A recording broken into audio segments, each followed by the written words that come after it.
বড় করতাম পুলিশ ভাইরা আমাদের বাহিয়ে গেছে। এই ছাত্র আন্দোলনে আমি আমার মেয়ের জন্য নিচে নামছিলাম। ছাত্র আন্দোলন ছাত্ররা করে নাই। এই ছাত্ররা নেতা কোথায়? ছাত্রদের নেতা কোথায়? সার্জিস কোথায়? হাসপাত কোথায়? আর শিক্ষা উপদেষ্টা তারা আমার এই ভাইদেরকে কেন মারবে? আমি আমার ছেলেকে নিয়ে আসছি, ওই অফিসারকে বলেন আমার ছেলেটাকে মেরে ফেলতে। আমি আমার তো ছেলের মুখ আমি এই রেজাল্ট নিয়ে চাইবো না। এই অফিসারকে বলেন আমার ছেলেকে মেরে ফেলতে। মেরে ফেলো, আমি তো নিয়ে আসছি মেরে ফেলার জন্য। আমি হাঁটতে পারি না, 3টা ইঞ্জেকশন দিয়ে ব্যথার ইঞ্জেকশন দিয়ে আমি আসছি আমার ভাইদেরকে যাতে না মারা হয়। সেই পুলিশ ভাই আমি কত সকালবেলা এসে অনুরোধ করছি, স্যার আমরা চলে যাব, আমাদের দাবিটা শুধু মিডিয়ার মাধ্যমে প্রচার করে চলে যাব। আমাদের দাবিটা শুধু মিডিয়ার মাধ্যমে প্রচার করে চলে যাব। অন্য পন্থা আমরা নিতেছি। আজকে গত 4 তারিখ থেকে নিতেছি, 5 তারিখে নিতেছি। আমাদেরকে এইখান থেকে এখানে, ওইখান থেকে শিক্ষা উপদেষ্টা আমরা স্মারকলিপি দিয়ে আসছি। কেন সমাধান করেন না? সমাধান আজকে 22 তারিখ, আজকে ওই যে অন্য শিক্ষকগুলা আবেদনের সুযোগ করবে। আমরা কি বঞ্চিত? বলেন আপনারা, আমরা কি বঞ্চিত? আমরা 80 মার্ক পেয়েও কেন পাবো না? পুলিশ ভাইরা মারেন আমার ছেলেরা আনছি, মারেন আমার ছেলেরে। আমি বড় করতাম পুলিশ ভাইরা আমাদের বাহিয়ে গেছে। এই ছাত্র আন্দোলনে আমি আমার মেয়ের জন্য নিচে নামছিলাম। ছাত্র আন্দোলন ছাত্ররা করে নাই। এই ছাত্ররা নেতা কোথায়? ছাত্রদের নেতা কোথায়? সার্জিস কোথায়? হাসপাত কোথায়? আমরা যে বলতেছি আমাদের এনটিআরসি যে চেয়ারম্যান আমাদের একটা বৈষম্যমূলক ভাইবার ফল প্রকাশ করেছে 4 তারিখ, যেখানে তারা ভাইবা নিয়েছে 7 মাস ধরে। সেখানে তারা ভাইবার 7 মাস দেওয়ার পর মাত্র 3 দিনে একটা প্রহসনমূলক ভাইবার ফল প্রকাশ করেছে। এই ভাইবার মার্ক এই লিখিত পরীক্ষায় যুক্ত হয় না।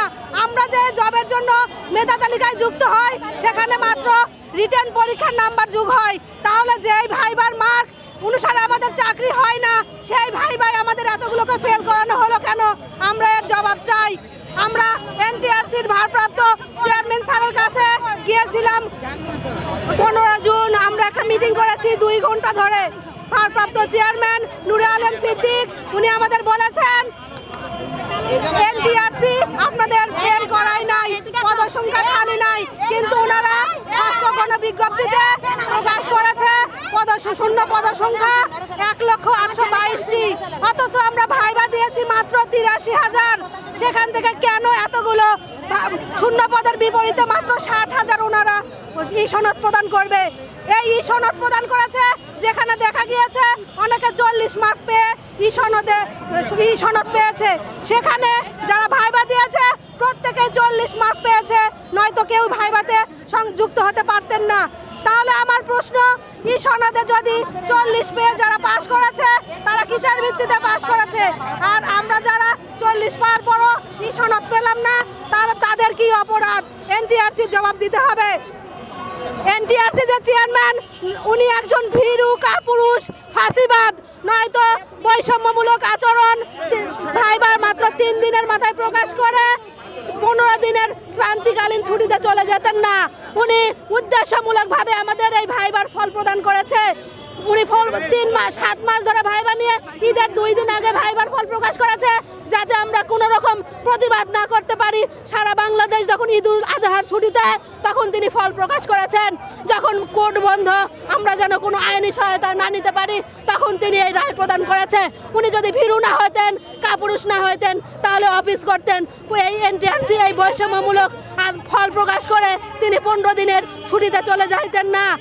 আমরা বলতে চাই 1,822,টি শূন্য পদের বিপরীতে কেন 83,000 থেকে 60,000 প্রার্থীকে আপনারা নির্বাচন করলেন?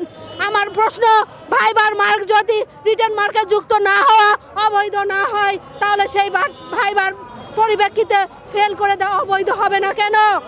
আমাদের ই সনদে অনেকে 40 পেয়ে পাশ করেছে, আর আমরা যারা ফেল করেছি প্রত্যেকের মার্ক 40 ছিল। তাহলে তারা কিসের ভিত্তিতে পাশ করেছে? এটা তো এনটিআরসির একজন গাড়ি চালক যার 200 কোটি টাকার সম্পদ, সেও একটা কম্পিউটারে বসে একজনের রুল নাম্বার দিতে পারে, কারণ এখানে ভাইবার কোনো মার্ক যুক্ত হয় নাই। আমরা এই অন্যায়, এই প্রশাসনের 15-20 জন আহত হয়েছে। তারা আজকে এই অন্যায়ের জন্য আমরা প্রথমে এনটিআরসির কাছে গিয়েছি, তারা আমাদের সচিবালয়ে পাঠিয়েছে, সচিবালয় আবার এনটিআরসিতে পাঠিয়েছে। এই নাটকের জন্য আমরা আজকে এখানে দাঁড়িয়েছি। আমরা সর্বসাধারণ থেকে শুরু করে মাননীয় প্রধান উপদেষ্টা, শিক্ষা উপদেষ্টা, স্বরাষ্ট্র উপদেষ্টা সকল মহলে জানাতে চাই, এনটিআরসি যে অন্যায় করেছে, প্রহসন করেছে, তার সকল তথ্য প্রমাণিত নিয়ে আমরা এখানে হাজির হয়েছি। আপনারা একটা বোর্ড গঠন করুন, আমরা কি অন্যায় দাবি নিয়ে এসেছি কিনা তার আপনারা ফলাফল বিশ্লেষণ করুন। আর আমরা এটার সুষ্ঠু বিচার না হওয়া পর্যন্ত, আমরা সনদ না পাওয়া পর্যন্ত এই আন্দোলনের মাঠ ছাড়ব না।